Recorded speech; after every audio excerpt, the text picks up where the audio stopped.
Aujourd'hui, il n'est pas rare d'entendre parler de jeunes hommes qui passent plus d'1 à 2, voire même 3 heures par jour sur TikTok. Et il y a littéralement des gars dans l'extrême qui passent 5, 6, 7, voire même 8 heures par jour sur cette putain d'appli. Et je sais que certains d'entre vous peuvent penser que ce n'est pas si grave. Après tout, je ne le fais qu'un petit peu. Je ne le fais que pendant 1 ou 2 heures par jour. Et puis, tout le monde le fait alors. Bon, mais vous devez comprendre qu'avoir une pensée comme celle-ci prouve en fait que vous n'avez pas beaucoup de respect pour vous-même. Parce qu'en tant que jeune homme, vous devez savoir que votre temps, votre attention et votre capacité à travailler valent énormément. En Chine, l'algorithme de TikTok met en avant un contenu très différent de celui qui est mis en avant au Royaume-Uni. L'algorithme en Chine a été méticuleusement conçu pour promouvoir le type de contenu qui inspire les jeunes à devenir forts et disciplinés. Maintenant, qu'est-ce que l'algorithme occidental met en avant ? La dégénérescence.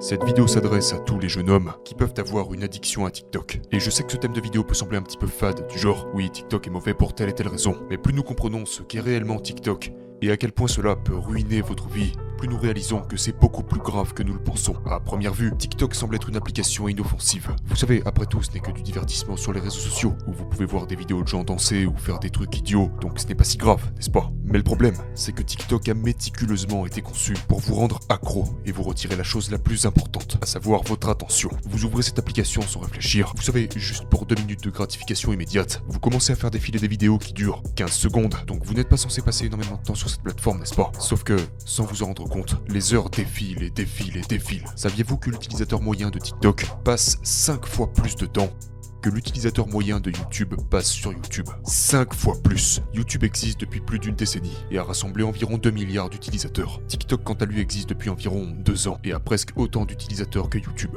Mais il grandit beaucoup plus rapidement. TikTok possède la clé pour s'accaparer votre attention et vous voler des heures par jour. Et cette clé, c'est d'offrir à ses utilisateurs des récompenses imprévisibles. Maintenant, vous avez probablement entendu parler récemment de personnes qui parlent de dopamine, de détox de dopamine. Andrew Huberman notamment est un scientifique qui parle beaucoup de ce sujet-là. Et de plus en plus de gens parlent de dopamine. Mais je ne suis pas scientifique, donc je vais juste vous donner une explication très basique. En gros, la dopamine est un peu comme la motivation. Ce n'est pas tellement le plaisir lié à quelque chose, c'est plutôt une sensation agréable que vous ressentez quand vous êtes sur le point d'obtenir cette chose, quand vous êtes à la poursuite de cette chose. Est-ce que ça a du sens pour vous ? Ce n'est pas vraiment que vous libérez de la dopamine lorsque vous mangez de la malbouffe. Vous libérez de la dopamine lorsque vous savez que vous allez manger de la malbouffe dans quelques minutes. À mes yeux, la dopamine est comme l'envie d'aller faire la chose. Et c'est exactement comme ça que TikTok s'empare et manipule vos récepteurs de dopamine. Parce qu'il ne s'agit pas de rechercher la meilleure vidéo, il s'agit de la recherche elle-même de la meilleure vidéo, de la recherche elle-même de la prochaine vidéo, qui vous fera simplement souffler un peu du nez, vous savez. Donc vous scrollez, votre dopamine est juste hyper active, car vous ne savez jamais si le prochain scroll sera vraiment intéressant ou non. Si vous avez étudié la psychologie, vous savez peut-être qu'il y a une expérience très célèbre qui a mis cela en lumière. C'était il y a des décennies. Et cette expérience se fait appeler la boîte à rats de Skinner. B.F. Skinner est un psychologue très célèbre, surtout en raison de cette expérience. B.F. Skinner a mené une expérience où il a mis des rats dans une boîte. Et Skinner a observé que les animaux répondaient beaucoup plus aux récompenses aléatoires. Les souris, les rats ou les pigeons appuyaient sur un levier, et en faisant ça, parfois ils recevaient une petite récompense, parfois une grande récompense, et parfois rien du tout. Et contrairement aux souris qui recevaient la même récompense à chaque essai, les souris qui recevaient des récompenses variables semblaient appuyer sur le levier de manière complètement compulsive. C'est la clé de la stratégie d'addiction de TikTok. Et cette stratégie est couplée avec le fait que TikTok a une fonctionnalité de scroll infini, où vous ne pouvez jamais arriver en bas de la page. Donc vous continuez à scroller. C'est presque comme une guerre psychologique. Parce que, vous voyez, les créateurs de TikTok savent très bien ce qu'ils ont fait en créant une plateforme comme celle-ci. Ils savent très bien que leur application va vous rendre gravement accro, et qu'ils ont mis au point un tel niveau de friction pour que vous arrêtiez spontanément de scroller d'une seconde à l'autre, que fermer cette application est en fait assez difficile. Aujourd'hui, il n'est pas rare d'entendre parler de jeunes hommes qui passent plus d'1 à 2, voire même 3 heures par jour sur TikTok. Et il y a littéralement des gars dans l'extrême qui passent 5, 6, 7, voire même 8 heures par jour sur cette putain d'appli. Et je sais que certains d'entre vous peuvent penser que ce n'est pas si grave. Après tout, je ne le fais qu'un petit peu. Je ne le fais que pendant 1 ou 2 heures par jour. Et puis, tout le monde le fait alors. Bon. Mais vous devez comprendre qu'avoir une pensée comme celle-ci prouve en fait que vous n'avez pas beaucoup de respect pour vous-même. Parce qu'en tant que jeune homme, vous devez savoir que votre temps, votre attention et votre capacité à travailler valent énormément. Si vous vous attendez à réussir dans le futur, je veux que vous vous posiez cette question sur le champ, et vous ne l'avez peut-être jamais fait avant. Cette question est de vous demander en toute honnêteté, est-ce que je m'attends à réussir à l'avenir ? Est-ce que je désire obtenir plus que la moyenne ? Est-ce que je m'attends à gagner plus de 20 000 $ par an ? vraiment, est-ce que je m'attends à devenir très prospère, à gagner 70 000, 100 000, 200 000 dollars par an? Parce que si la réponse est oui, vous atteindrez cet objectif uniquement en valorisant votre temps et en consacrant votre temps aux choses qui vous mèneront réellement à ce niveau de succès. Avoir du succès, c'est simplement répondre positivement à la question: est-ce que j'ai investi mon temps dans les bonnes choses? Avez-vous appris? Êtes-vous passé à l'action? Avez-vous lancé des entreprises? Avez-vous connu des échecs et des rejets pour grandir encore plus? Ou êtes-vous simplement resté dans votre zone de confort, affalé dans votre lit à chercher toujours plus de dopamine? Maintenant, tout ce qu'on a abordé dans cette vidéo est juste basique. C'est juste du bon sens. Mais cela devient encore plus apeurant lorsque vous approfondissez vos recherches sur TikTok. Là, je parle d'informations qui donnent littéralement les frissons, qui vous font regarder autour de vous et vous demander si cela ne pourrait pas aller jusqu'à détruire littéralement le monde.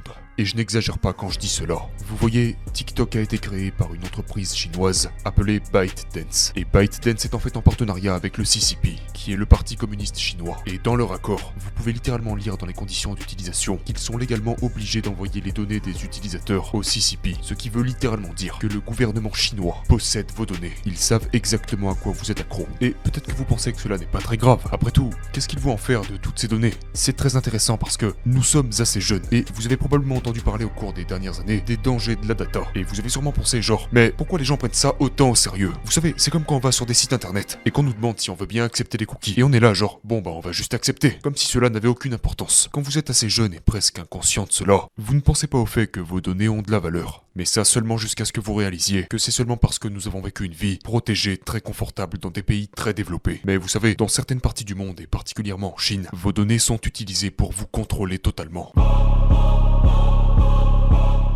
Vous savez, dans des pays comme le nôtre, nos données sont utilisées pour suivre nos achats, dans le but qu'ils puissent nous vendre encore plus de choses.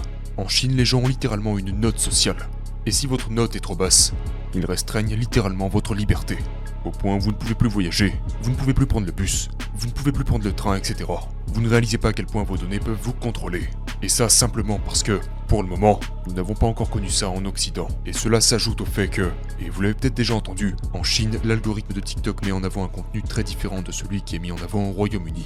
L'algorithme en Chine a été méticuleusement conçu pour promouvoir le type de contenu qui inspire les jeunes à devenir forts et disciplinés. Maintenant, qu'est-ce que l'algorithme occidental met en avant? La dégénérescence.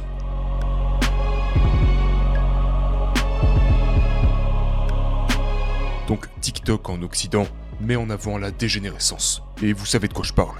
Vous avez vu ces filles de TikTok remuer leur cul devant leur téléphone et tout ça. Parfois vous tombez même devant des vidéos qui mettent en avant quasiment du vrai porno. Et des petits garçons de 13 ans tombent sur ce genre de vidéos.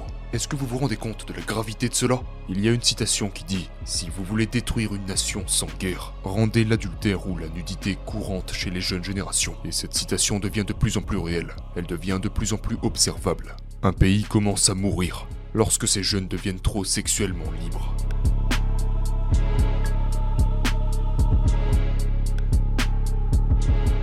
Et c'est là que nous devenons controversés. Je vais être totalement honnête avec vous. Je crains de même pas vouloir enregistrer le reste de cette vidéo, car cela ne vaut peut-être pas la peine de perdre littéralement toute ma chaîne pour cette vidéo. Je sais que je risque d'être censuré pour ce que je m'apprête à dire. C'est pourquoi je vais essayer de le dire de la manière la plus simple possible. Aujourd'hui, beaucoup de filles ont couché avec 10 ou 20 mecs, voire même plus au cours de leur vie. Et il y a eu des recherches assez choquantes qui montrent que lorsqu'une femme a eu de nombreuses relations sexuelles, sa capacité à rester fidèle diminue considérablement. En fait, il y a des recherches sérieuses qui le prouvent. Ce n'est pas seulement mon opinion. L'indicateur numéro 1 qu'une femme va vouloir divorcer avec vous ou vous tromper est simplement proportionnel au nombre de gars avec qui elle a couché avant vous. Ce qui est intéressant, c'est que cela ne dépend pas du nombre de fois qu'elle a eu des rapports sexuels. Une femme pourrait avoir couché 10 000 fois avec le même gars dans son passé, et cela aura toujours moins d'impact sur elle que si elle avait eu 10 relations d'un soir.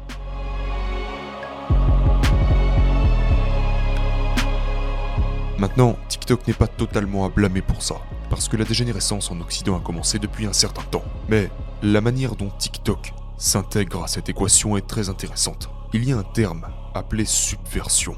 La subversion est un terme qui décrit le fait de détruire la culture de vos ennemis de l'intérieur.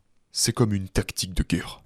Et il existe littéralement une tactique de guerre qui explique comment détruire une nation sans même aller à la guerre, qui consiste à dégrader leur culture et la force de leurs hommes. Un stratège de guerre chinois très célèbre depuis des siècles, peut-être même des millénaires, appelé Sun Tzu. Et il y a un livre qui s'appelle L'art de la guerre. Et dans ce livre de stratégie de guerre, il est dit que l'une des plus grandes stratégies de guerre consiste à détruire le pays ennemi et ce sans même mener de guerre, en faisant comprendre à ses ennemis qu'ils sont en train de se battre alors qu'en réalité, une toute autre guerre relativement invisible est en train de se mener. Cette stratégie a été utilisé par les créateurs de TikTok. TikTok détruit littéralement la culture et les valeurs des autres pays, met en avant la dégénérescence à une échelle croissante et affaiblit les hommes. Maintenant, je ne sais pas s'il existe vraiment une solution pour ça, je ne sais pas. Par contre, ce dont je suis sûr, c'est que ce qui fonctionnera pour vous, c'est de vous focaliser sur votre développement personnel, sur votre propre voyage de gratification différée, à améliorer votre santé mentale, à aller à la salle de sport et devenir un homme fort, car vous avez besoin d'être fort. Il n'a jamais été plus urgent pour vous de devenir un homme fort et commencer à gagner de l'argent. Et peut-être même que vous aurez besoin de quitter votre pays. Si vous êtes en Occident, au Royaume-Uni ou aux États-Unis, peut-être que vous aurez besoin de prendre l'avion et d'emmener votre famille avec vous dans un autre pays. Les gars, je ne sais pas ce qui va arriver, mais lorsque j'ai fait mes recherches sur TikTok pour cette vidéo, ça m'a fait peur. Et je ne dis pas ça pour susciter vos émotions et espérer recevoir plus d'engagement pour cette vidéo. Les gars, c'est vraiment quelque chose qui m'a rendu paranoïaque au cours des 2 dernières semaines. Et je sais aussi pertinemment que certaines personnes vont répondre à cette vidéo en disant « Oh oui, il est juste parano, il est tellement anxieux et tout ça ». Les gars, je vais vous dire un truc. Si vous ne devenez pas paranoïaque après avoir appris tout ça, je trouve que c'est bizarre. Je ne pense pas que ce soit bizarre d'être paranoïaque quand on nous présente ce genre de données. Juste parce que nous n'avons pas encore vécu de vraies guerres dans notre pays. Vous savez, si vous habitez au Royaume-Uni ou quelque chose comme ça, cela ne veut pas dire qu'il ne peut pas y avoir de guerre. Il y a des pays en ce moment qui ont littéralement été envahis. Des pays qui ne s'attendaient pas à une guerre il y a même pas 1 an de ça. Des pays où juste 1 an plus tôt tout semblait normal. Les choses peuvent changer. C'est beaucoup à encaisser. Je ne sais pas quoi vous dire d'autre.